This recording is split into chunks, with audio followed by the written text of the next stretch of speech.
Critical, concerning, serious. These are just three of the many words military analysts and Ukrainian soldiers are using to describe the situation on the Eastern Front. Three short words that nonetheless capture a whole universe of anxiety centered around one salient fact.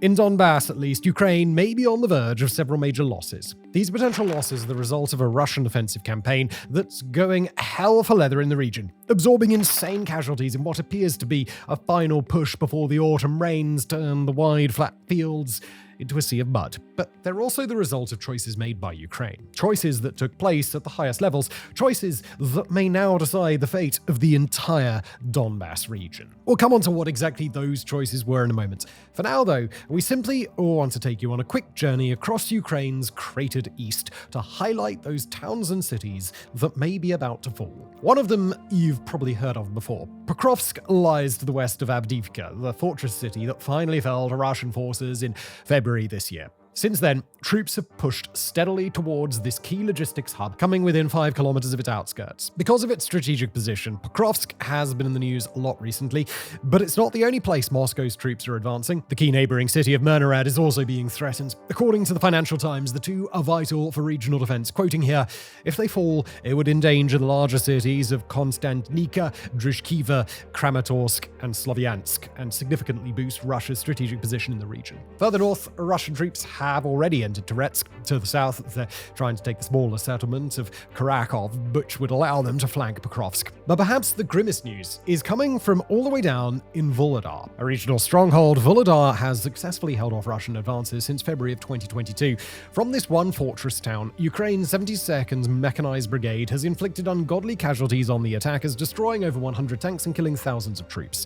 Now, though, it seems the fight to hold Volodar may finally be at an end. Artillery and glide bombs are being used to flatten every building. Key positions have fallen. Here's how a former Ukrainian officer, who tweets under the name Tataragami, described things, quoting, "It's clear that the situation in Volodar is critical, and we are likely witnessing the final stages of its defense." Writing on X, Finland-based analyst Emil Kastelmi explained things further, saying, "The most recent developments are very concerning for the Ukrainians. There are not many fields the Russians need to capture in order to force the Ukrainians to retreat from the city. The terrain in the area is flat, so there are no decisive natural obstacles which could help the defender. The main supply road is on FPV range. In fact, things are so dire around Volodar that many seem to believe Kiev has quietly given up on the city." War monitor Andrew Perpetua recently noted that, quoting, "Given the way events have happened around Volodar for the past few weeks, I'm under the impression that Ukraine withdrew their forces gradually over time to surrender the area to Russia. If I am wrong and Ukraine was genuinely trying to hold this land, then the situation is very dire." Now, Volodar isn't the only town that may be on the verge of falling. Way up near the ruins of Bakhmut, the hilltop town of Chasiv Yar has been teetering on the brink all summer. But Volodar is likely to be the first to go. I mean, there's even a decent chance that Russia will have conquered it by the time that you see this video. This is being written on Thursday, and things are not looking good. It could also be one of the more impactful losses. Not necessarily from a military strategy perspective. Analysts are divided on its importance, with the Institute for the Study of War assessing that the Ukrainians have already priced in its loss. But from a morale perspective, the fall of another long-standing fortress town just months after Avdiivka could have a devastating impact, especially if several more cities are lost soon after. Per the Kyiv Independent, quoting here, "The loss of Volodar, a town that has resisted Russian occupation for years, would be a serious blow to Ukrainian morale. It would also take the Russian army a step closer to fulfilling Vladimir Putin's main goal for 2024, to seize control of the entire Donbas." While Ukraine currently holds about 20% of the region, breakthroughs in some of these key locations would force a wider withdrawal. Now, all of this doom and gloom isn't to say there are no bright spots for Ukraine. Up in Kharkiv Oblast, Kiev's troops recently managed to recapture the heavily fortified Vovchansk aggregate plant that Moscow has held since May. Across the border in Kursk, the armed forces of Ukraine continue to hold a chunk of Russian land equal in size to Los Angeles. In other domains, the news is even better. In mid-September, Ukrainian long-range drones managed to overwhelm air defenses at a munitions storage facility in Toropets. The subsequent explosion destroyed advanced Russian missiles and air interceptors and was big enough to be picked up by earthquake monitors. Estonian intelligence later estimated that 2 to 3 months' worth of munitions had been destroyed in that single strike. Still, we would be lying if we said these victories made up for the disaster that could soon unfold in Donbas. Because Make no mistake here, if key fortress towns like Pokrovsk and Chasiv Yar fall in the coming months, it really will be a disaster.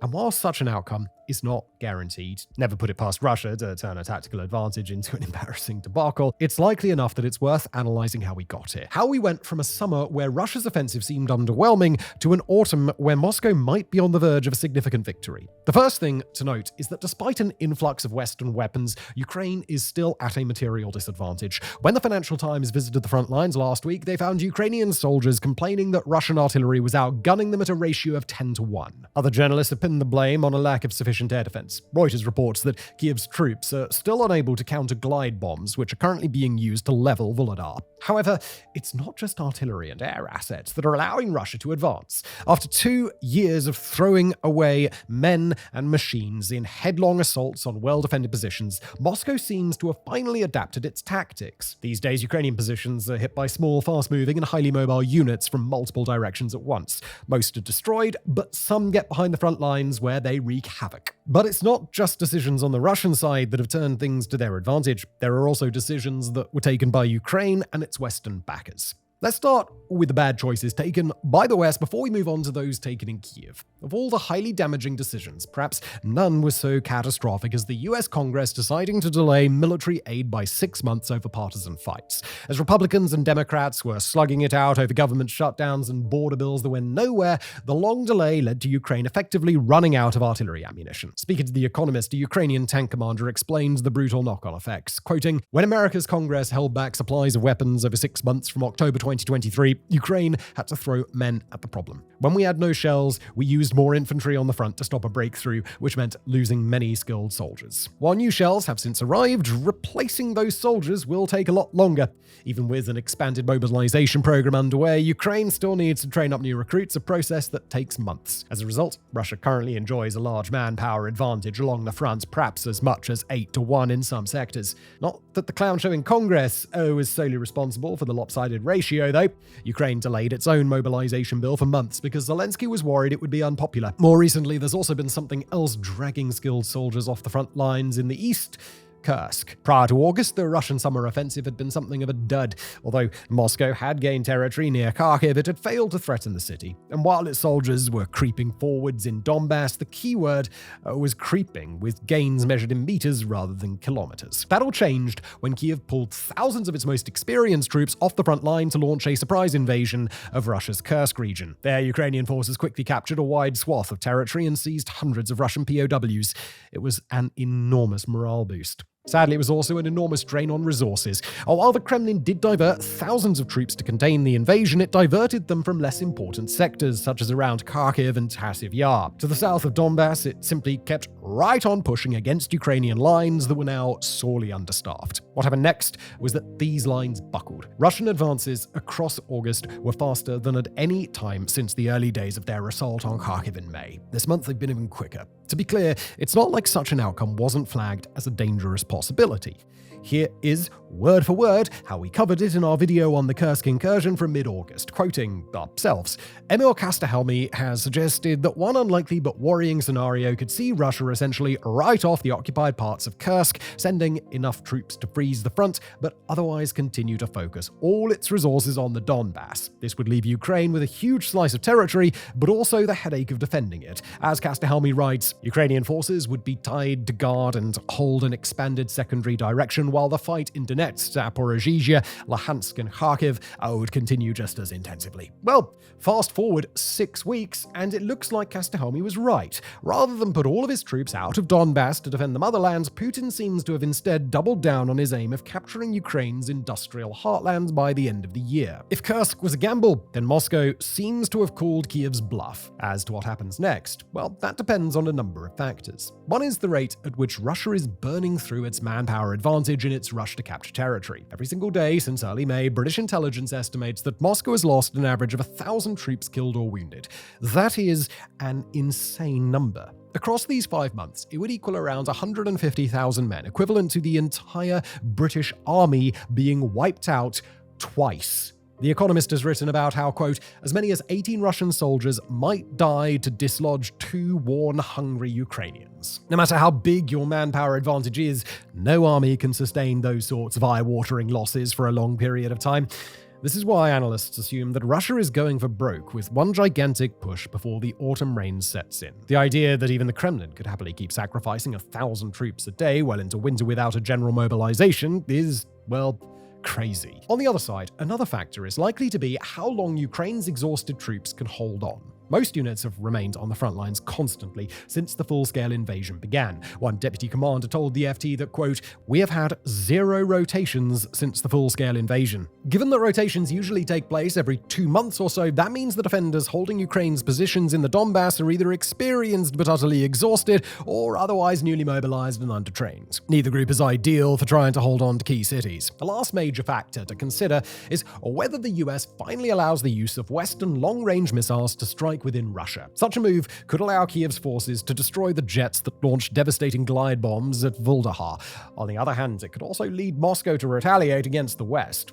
So, that's where the situation stands in Donbas at the end of September, with Ukraine just about holding on to several key cities, but with an increasing likelihood that many of them may fall in the coming weeks. If that happens, then it's conceivable that Putin may get his wish, that Russia might finally seize complete control over the Donbas region. And while that won't necessarily end the war, it will badly damage Ukraine's position in any future peace negotiations. Again, we need to emphasize that none of this is written in stone. The Russian army may yet exhaust its offensive potential earlier than expected, or the US may suddenly allow long-range strikes that disable multiple Russian air assets.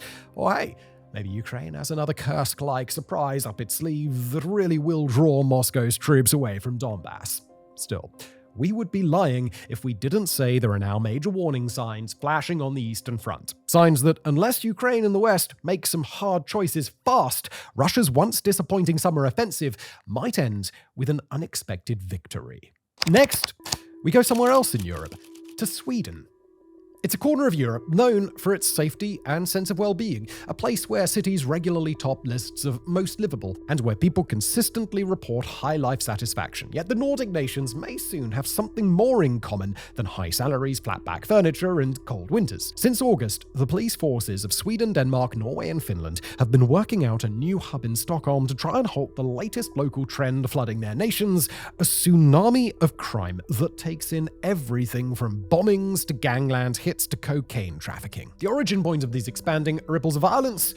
Sweden. In the last couple of decades, Sweden has gone from being one of Europe's safest countries to one of its most violent. In 2023, 55 people were shot dead. By comparison, the combined number of firearms homicides across Finland, Norway, and Denmark that year was 6. Now, 55 people out of a nation of over 10 million is still a relatively small amount by global standards. In 2021, for example, Pew Research notes that Massachusetts had the lowest rate of gun murders among the 46 US states, with available data recording 1.5 firearms homicides for every 100,000 people. In Sweden, by contrast, the deadliest year for gun violence yet recorded, 2022, saw just 0.6 gun homicides per 100,000. Drop Sweden in the Americas, and it would be unusually safe.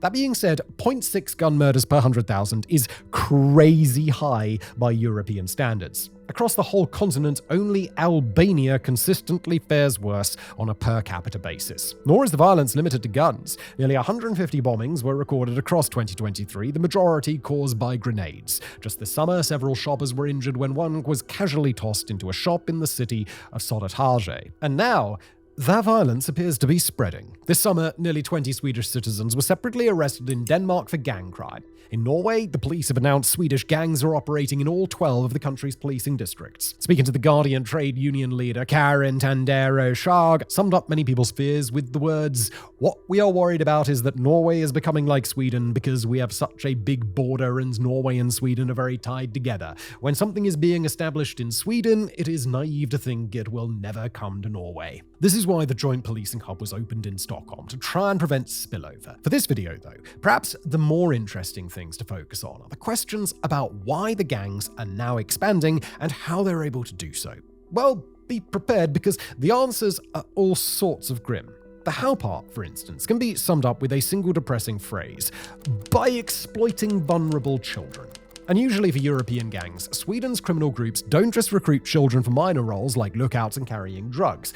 They recruit them to carry out tasks like murder. To be clear, we're not using children here in the sense of those under the age of 18. We mean actual kids. In the first half of this year, 93 children aged 14 or younger were suspected in Sweden of being involved with murder. That's up from just 26 last year. Foreign Policy reports that many of these child soldiers are being recruited online, with social media posts on apps like Telegram offering set amounts of money for carrying out a hit. This is where the transboundary aspect comes in. As it becomes easier to recruit kids willing to murder, gangs are tasking them with carrying out hits not just in Sweden, but in neighbouring countries. Danish Justice Minister Peter Hummelgaard claimed in August that Swedish child soldiers had been linked to 25 gangland crimes in Denmark since spring. As to the reason why these gangs recruit kids, the answers can be found in Sweden's youth crime laws. Children under 15 cannot be held responsible for any crime, while those between 15 and 18 are only ever jailed under exceptionally rare circumstances. Even then, they're usually sent to juvenile care homes. Homes that are, at best, ineffective. According to the Financial Times, quoting here, statistics show that more than 90% of teenagers connected to gangs who are convicted to youth detention go on to reoffend. At worst, the care homes lead those not already in gangs to be recruited into them. The same FT report found that a small number of privately run care homes were even owned by the gangs. Of course, one side effect of giving children guns is that since their brains are still developing, they're more likely to do something rash, hence the high levels of violence. They're also easier to manipulate. Among the gangs recruiting on apps and social media, Swedish intelligence claims to have found evidence that the Iranian state has paid members of the Foxtrot gang to leave a bomb in the grounds of the Israeli embassy. And speaking of the Foxtrot gang, this might be a good time to start exploring the question of why the gangs are expanding their reach abroad. The basic version? Well, gangs like Foxtrot are already international. Led by Rawa Majid, who Airmail News describes as an Iranian-born Kurdish immigrant, Foxtrot has been run from abroad ever since Majid left Sweden following a prison sentence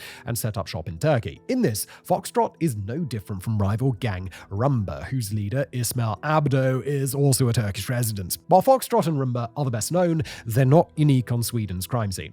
Foreign Policy reports that most of the country's gangs are partnered with other organized crime outfits in places like Albania, Kosovo, and Iraq's Kurdish regions. In many cases, these partnerships are formed along ethnic lines. Sweden long had one of the world's most liberal immigration regimes. Some 20% of its population today is foreign-born. Combined with a lackadaisical approach to integration, this led to concentrations of newcomers in remote suburbs with limited job opportunities. Perhaps unsurprisingly, this created fertile recruiting grounds for gangs with origins in the Balkans and beyond. Yet it's not due to Balkan connections that gang violence is now spilling over into other Nordic nations, or at least not entirely. No. One of the main reasons that Foxtrot and others are so eager to set up in Denmark and Norway is because of their ports. Specifically, their understaffed ports that frequently get big container shipments from Ecuador.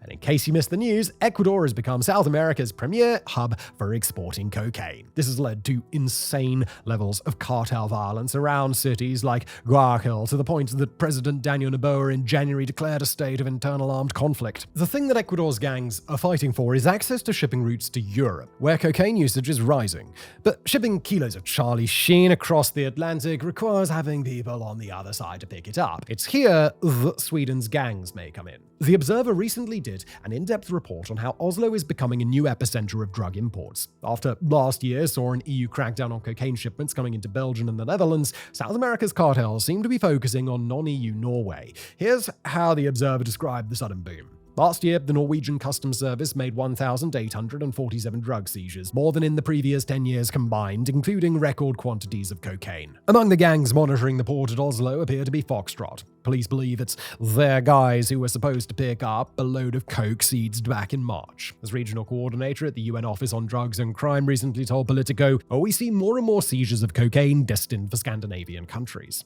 If that's the case, then Sweden's gangs may be expanding not because they're out of control and want to flex their muscles. They may also be trying to get in on the drug boom as Europe's party scene embraces cocaine. So, that's the how and the likely why behind the crime wave emanating from Sweden. Now comes the harder part. What are the Nordic countries doing about it? So far, the response seems to be a combination of cooperation and unilateral action. On the cooperation side, there's the joint policing hub that's been set up in Stockholm to monitor things. On the unilateral side, Denmark has reintroduced border checks with Sweden, while Sweden itself has begun offering immigrants $34,000 to voluntarily return home. Justice Minister Gunnar Strömmer is also leading a charge to bring in custodial sentences for under 18s. Realistically, though, these are just drops in the ocean. Strömmer himself admitted to the Financial Times that the problem could take up to a decade to fix. A better solution is likely to be the joint Swedish-Danish plan to work with third countries to extradite gang leaders living abroad. Unfortunately, the most important third country of all in that respect, Turkey,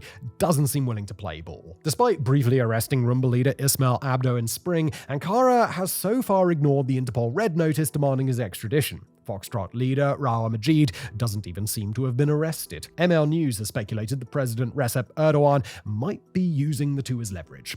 Sweden long refused to extradite suspected Kurdish militants to Turkey, and it's possible that Erdogan is now letting Stockholm get a taste of its own medicine. Whatever the truth, without a massive change in Turkey's approach, it seems likely that Sweden's gang wars are set to continue for some time. If they're lucky, neighbors like Denmark and Norway may be able to contain the violence. Otherwise, we can expect to see more of the same spread across Scandinavia. More shootings, more bombings, more child soldiers, more and more things that seem so alien to the peaceful Nordic image of yesteryear. In their recent feature on the subject, ML News reminisced about a Swedish prison break back in 2006. That year, inmates snuck out through an unlocked door, got into the prison kitchens, and proceeded to make themselves a big chocolate cake before settling down to watch movies together in a common room. At the end, they simply returned to their cells. Today, it's hard to imagine any of Sweden's jailed gang members doing something so wholesome. After decades as an almost comically peaceful country, it seems that the world may finally be waking up to the fact that Sweden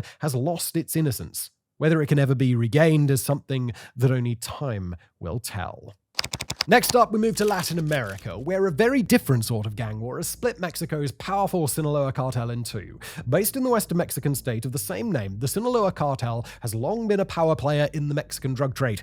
But after the July arrest of a trafficker who had been a god among men in his cartel, betrayal has spiraled into all-out brutality, and an exploding internal conflict threatens to trap all of Mexico in the crossfire. The spark that lit the flame came on Thursday, July the 25th, in the U.S. city of El Paso, Texas. There, a notorious drug kingpin known as El Mayo had just set down on the tarmac after flying into the United States from Mexico. El Mayo, aged 76 at the time of his arrest, was born Ismael Zambada, and over the course of his life, he would co-found and lead the Sinaloa cartel alongside his better-known kingpin counterpart, Joaquin Guzman, better known as El Chapo. The exact hierarchy between the two men is unclear, with some claiming that El Chapo was the Sinaloa cartel's leader, while El Mayo was the number two, and others claiming it was El Mayo that was the one pulling the strings for decades, while the flash and notoriety of El Chapo attracted the world's attention. But after their partnership ended in 2016, when El Chapo was arrested by Mexican authorities and eventually transferred to the United States, after that time, El Mayo led the Sinaloa cartel alongside three of El Chapo's sons. One of Chapo's sons, Joaquin Guzman Lopez, was aboard the private plane that brought El Mayo to the United States on July the 25th, and he was there when the plane was swarmed by American law enforcement, who took both of the drug lords into custody. Guzman Lopez will be tried in the US after handing himself over to authorities during the capture. But El Mayo's arrest alone wasn't enough to start an internal gang war within the Sinaloa cartel. Instead, rivalries within the ranks of the Sinaloas began to fester just hours after El Mayo's arrest, when US officials let slip to global media that Guzman Lopez, El Chapo's son, had lured El Mayo to the United States and struck a deal with the Americans. News of the betrayal inflamed a long-standing resentment that's defined the Sinaloa cartel since El Chapo's arrest years ago, since which time the reserved, shadowy old-school followers of El Mayo, collectively known as the Mayos, have had major friction with the Chapitos, followers of El Chapo's sons who embody their flashy, extravagant lifestyle as narco-celebrities. And as more information about El Mayo's arrest came out, the situation grew far worse. In a public letter written from jail, El Mayo said that Guzman Lopez had betrayed him outright, lie, telling him that they were going to meet the governor of Sinaloa State, then assaulting him, tying him up, and bringing him to the United States in what El Mayo basically alleged was collusion between a Sinaloa cartel kingpin and the US government. Over time, the arrest grew into an expanding scandal that drew in the American and Mexican governments, but in the world of the Sinaloas, none of that mattered. The long animosity between the Mayas and the Chapitos had finally come to a head, and after weeks of rising tensions, as more rumors and allegations spread, bodies started to drop. At first, the violence seemed to be factional, but was isolated to shootouts and assassinations. In mid-August, a couple of high-ranking allies of the Mayas, referred to by cartel nicknames the Vampire and the Bacon, were shot in a car as they left a funeral. A few days later, 3 men, including 2 brothers who were high-ranking Mayas and fentanyl traffickers, turned up dead with their bodies showing clear signs of torture. Mexican state security troops descended on Sinaloa State in an attempt to keep the peace and deter any further escalation, but they too were wrapped up in the violence, with multiple attacks on the military and roadblocks reported courtesy of the Sinaloa cartel by the end of August. And finally, on September the 9th, all hell broke loose. It's at this point that we've got to emphasize that the precise nature and scale of the Sinaloa violence is known to nobody except Los Chapitos and Los Mayas. The cartels are diligent about keeping the specifics of their internal warfare far from the public eye. They routinely gather and remove the bodies of their fallen before authorities can arrive at sites where shootouts had taken place, and for the most part, their members avoid disclosing details of their fighting either to local news or on social media. But what the cartels cannot hide are the gun battles taking place all across the streets of Sinaloa State, the deaths of civilians caught in the crossfire, and the bullet holes that riddle cars, buses, homes, and businesses all over the state. On September the 9th, major street clashes were reported around the Sinaloa state capital of Culiacan, leaving a Mexican soldier, 2 civilians, and an unknown number of cartel gangsters dead in their wake. In the following days, the Sinaloa State Attorney General would report 12 people killed, 11 injured, and 20 abducted, with these figures likely missing the vast majority of cartel gangsters suffering the same fates. Civil infrastructure, school classes, and Mexican Independence Day celebrations were shut down, and local news reported that government assessments of the death toll missed at least half of the true casualty count. The Sinaloa State governor admitted that the Mexican federal government was unlikely to deter further violence, quoting here, 4 gunships and 100 Special Forces soldiers have arrived. That and our resources allow us to effectively confront any violent flare-ups at any time. But I have to admit, these types of events could continue. As the weeks wore on, and the number of dead soldiers and civilians continued to rise in Sinaloa, that grim warning proved to be accurate. Over the last 2 weeks or so, the violence has started to bear the hallmarks of recent cartel warfare in Mexico. The liberal use of roadside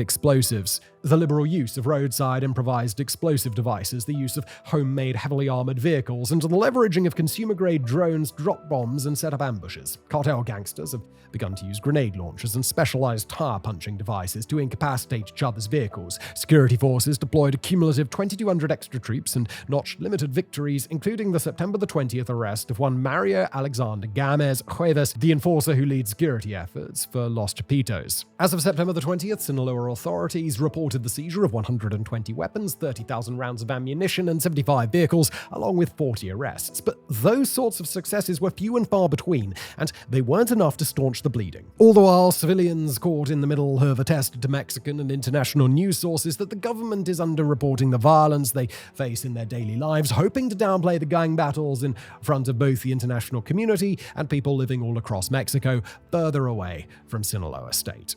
Over the last week, the cartel war has spread outward as both Mayas and Chapitos settle in for what's shaping up to be a longer and more ruinous conflict. In the Mexican states of Sonora, Durango, Baja California, and Chihuahua, violence has picked up to unusual rates as businesses have shut down and civilians have self-imposed an informal curfew around nightfall. In Chihuahua, on September the 20th, 11 bodies were found in the Oyanaga municipality in the span of a few hours, while in Sonora State, blasts of gunfire across the city are thought to be a warning that worse violence is coming. Back in Sinaloa State, main roads like Mexican Highway 15 and the Culiacan-Malhatsan Highway have played host to numerous violent incidents, while the town of Concordia has been all but cut off via cartel roadblocks, despite insistence by Mexican authorities that all is well. As the Sinaloa cartel begins to consume itself, fears across Mexico have escalated that other cartels may attempt to get in on the violence, using the chaos and distraction to infringe on Sinaloa business interests or settle their own scores. Ritualized elements to suspected cartel murders have begun to emerge, including one instance where the bodies of 2 executed men were found with toy cars placed atop their bodies, and another where a severed head was left on a Culiacan street in a box of half-eaten pizza. In a third instance, several corpses were identified with slices of pizza stuck onto them with knives.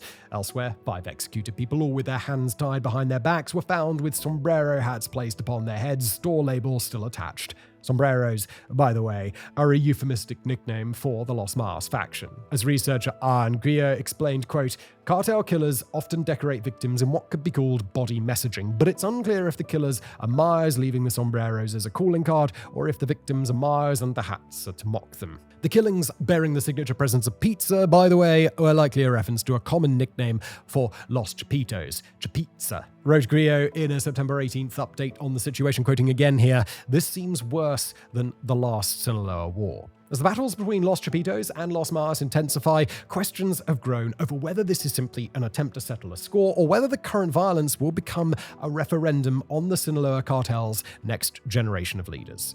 It's the son of El Mayo, a man named Ismael Zambada Sicarius and nicknamed El Mayito Flaco or Skinny Mayo, who's believed to be calling the shots in the war against the Chapitos. According to sources close to Los Mas, the delay in the outbreak of violence from El Mayo's capture to September 9th was because El Mayito Flaco had chosen to lay specific plots for revenge, coordinate among allies, and build a war council with 2 other prominent cartel leaders who together offered an army of some 350 hitmen to, quoting one source, fumigate Los Chapitos. If El Mayito Flaco really is in charge, then the conflict marks the end of the Sinaloa's slow shift from its older generation, where El Chapo and El Mayo called the shots, to its younger generation, who are largely untested when dealing with problems of this magnitude. Neither family's sons have the experience of their forefathers, and both may be actively dismissing the advice of the older generation in what may quickly become a contest to determine the future of one of Mexico's most dangerous cartels. Or as some experts have suggested,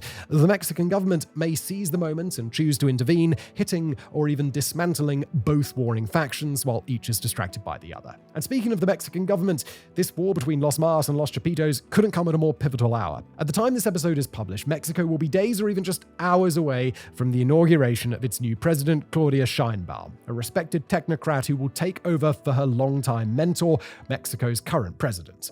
Now, courtesy of the Sinaloa's internal conflict, Sheinbaum will be handed a rapidly evolving crisis on her first day in office. Sheinbaum's status as a longtime protege of Mexican President Andrés Manuel López Obrador, or AMLO, has put her in the position to support AMLO's positions while he still holds office. In recent days, that has included Sheinbaum echoing AMLO's claims that the United States government is to blame for creating the conditions in which Los Chapitos and Los Mas now fight. But what Sheinbaum will do once she takes command of the government has been the subject of debate for months, and even more so as the cartel war rages on. AMLO's strategy toward the Sinaloa cartel and all of the other Mexican cartels has been an approach colloquially referred to as hugs, not bullets. But while we won't be launching into an exploration of that policy's success today, it does bear mentioning that hugs, not bullets is the policy in place while a street war rages in Sinaloa today. Sheinbaum's decision on day one of her administration will likely set the tone for what is to come across her 6-year term. And her choice between a potential major crackdown and a continuation of AMLO's policies will speak volumes about both the sort of leader Mexico will have just inaugurated and how long this Sinaloa violence may last. And in our final story today, we will turn to the civil war still raging in Myanmar. There, amidst compounding gains in the countryside and an increasingly favorable position in lands disputed by the country's ruling military regime, Myanmar's patchwork rebel alliance has come into something of a windfall. But this particular bit of good news for the rebels doesn't come from the battlefield, it comes by way of a powerful neighbour, and not the one that long-time watchers of this conflict might expect. The new development in Myanmar comes not by way of China, but by way of India, where in a surprise move reported in a Reuters exclusive on September the 23rd, the country's leaders have invited a range of rebel organisations to a seminar in New Delhi. It's news that, we admit, might seem underwhelming on its face. A government-funded organisation called the Indian Council of World Affairs would host an event in mid-November on the rather humdrum subject of, quote, constitutionalism and federalism, that some scattered figures from Myanmar's resistance would be welcome to attend. But dig a little bit deeper, and the seminar gains a whole lot more importance. It would be attended by India's foreign minister, a career diplomat known as S. Jaishankar, who is a close ally of Indian Prime Minister Narendra Modi. And the Myanmar resistance figures who would be welcome to the event would be a who's who of the country's rebel alliance. Invited to the conference are the leaders of Myanmar's rebel government in exile, the National Unity Government, but also the leaders leaders of major ethnic militias from states that border India, the Arakan Army, the Kachin Independence Army, and the Chin National Front, who together have taken over almost the entire northwestern border Myanmar shares with India and Bangladesh. India's motivation for starting a dialogue with Myanmar's rebel alliance isn't hard to understand. India shares a border of some 1,650 kilometers with Myanmar, a hair over 1,000 miles, and now that the rebels control the majority of that land, it's the rebels who can make sure violence doesn't spill into India, protect Indian-backed infrastructure projects, and curtail the migration of internally displaced people into India as well. Myanmar hosts a port and highway development project that India is deeply invested in at a US dollar value of about $400 million, and it's working on another project, value about $250 million US dollars, to link India to Thailand through Myanmar. So, for India to open ties with the groups that may well control Myanmar in the near future shouldn't really be a shock. But far more surprising than India's decision to start a dialogue with the rebels is the fact that India's chosen to do it now, after years of continuing to engage with Myanmar's military regime long after much of the Western world disengaged from them. As a representative of the Chin National Front explained directly to Reuters, quote, "This will be the first time, I think, formally, that India will engage with the non-state actors." The likely reason for India's hesitance in engaging with Myanmar, at least until now, has less to do with Myanmar or its ruling junta and more to do with the dragon puffing smoke out of its nostrils behind that junta. China has been deeply involved with the Myanmar civil war on all sides, simultaneously lending significant support to the military regime, funneling weapons and other support to the rebels, and protecting an autonomous region of the country on the Chinese border known as War State. If we imagine South Asia as a zone its two major powers, China and India, have carved up like the US and the Soviets carved up the world during the Cold War, then Myanmar, and all the violence that's happened there, is very clearly within China's sphere rather than India's. Since the start of this newest phase of Myanmar's long civil war, India has stayed mostly aloof, doing business as usual with the ruling junta where possible and refusing to criticize it lest that push the junta's leaders further into China's grip. But just like we can explain India's long-standing reticence around Myanmar's civil war through its regional balance with China, we can use the same regional balance to explain why things may be changing now. Over the course of the last few years, India has taken an increasingly assertive approach in its foreign policy, partly to counterbalance China directly in the region and partly to expand its own influence as a rising global power. India has forged a unique set of diplomatic and defense ties around the world, following a sort of third path that at times demonstrates closeness to America and the European Union, and at times demonstrates a proclivity toward cooperation with Russia and China. India's government has been open about its willingness to buy Russian oil despite the Russian invasion of Ukraine, and its willingness to work with Western arms producers despite the clear nervousness such choices can inspire in China. India has been accused of assassination attempts against Sikh dissidents, who it considers separatist militants in the US and Canada, while with its own growing navy it sought to assert increasing control across the Indian Ocean as its sphere of influence. And when we take that increased brazenness in India's approach and scale it to Myanmar, the country's new willingness to engage with the rebel movement on its doorstep makes a lot more sense. If India were going to choose a side in Myanmar's civil war, the rebels are probably the right side to choose, seeing as it's they who've held battlefield momentum for nearly a year now, and it's they who have the potential to further their gains against a junta that lacks the means to strike back. But if India were going to bide its time and wait for the right moment to choose their side, then they've chosen it very well. In recent months, China's approach to the junta and the rebels has grown less effective in its likely aims, creating and maintaining stability overall, and each side has been irritated with China's willingness to prop up the other. Meanwhile, India's continued visits to junta territory and its non-participation in Western-led sanctions hasn't really had much of an effect, with the embattled junta in no position to give India anything of geopolitical value and increasingly trying to hug tight to China in the hopes that Xi Jinping might put an end to the conflict unilaterally. India, meanwhile, has been looking to further a policy called Act East in Southeast Asia in hopes of building economic links across the area, but it's the Myanmar civil war that's been standing in the way. As a surprise junior ministerial appointment of an Act East policy leader indicated back in July, India's foreign ministry has had its eyes on a change in Myanmar for several months. Now it's reached out a hand to the rebels in hopes that it might soon find itself in a handshake. As for what a partnership between India's government and Myanmar's rebels would look like, if it really does come to pass, that could go a few ways. On the one hand, India may simply be looking to guarantee the safety of its own infrastructural projects, asking the rebels nicely to please not break anything in the territory they control. That could involve India sending personnel to protect its assets in the country, or it could involve any range of formal or informal agreements where rebel groups do the work themselves. On the other hand, there's also the possibility that India is looking to take sides in the war, and if India is looking to pose a direct geopolitical challenge to China anywhere in Asia, Myanmar is almost certainly the place to do it. China's balancing act between the junta and the rebels is unsustainable, but the rebel push toward the regime's capital city of Naypyidaw is likely to stall out since the rebels lack the power to take major cities or military bases. The civil war is settling into a moment where a strong authoritative push in one direction or the other may be enough to either force a long stalemate or bring about a rebel victory. And if India throws itself behind the rebels, it will force China to either collaborate and follow India's lead or to throw its own support behind the regime in what could very quickly become a proxy conflict. On the Situation Room, we've strived to bring careful coverage of Myanmar's civil war, like all the other conflicts around the world, and to keep a focus on the people trapped in the middle. But in Myanmar, we've also got to acknowledge an exaggerated version of a reality that exists in conflicts like this all around the world. Myanmar isn't just caught between the competing will of two powerful nations in a metaphorical sense, like, say, Syria or Libya are caught between Russia and the United States. Myanmar is literally caught between two rising superpowers, India on its western border and China on its eastern border, each looking to expand their sphere of influence, avoid direct conflict as a pair of nuclear-armed nations, and consolidate authority over nearby countries while on their way to major global influence.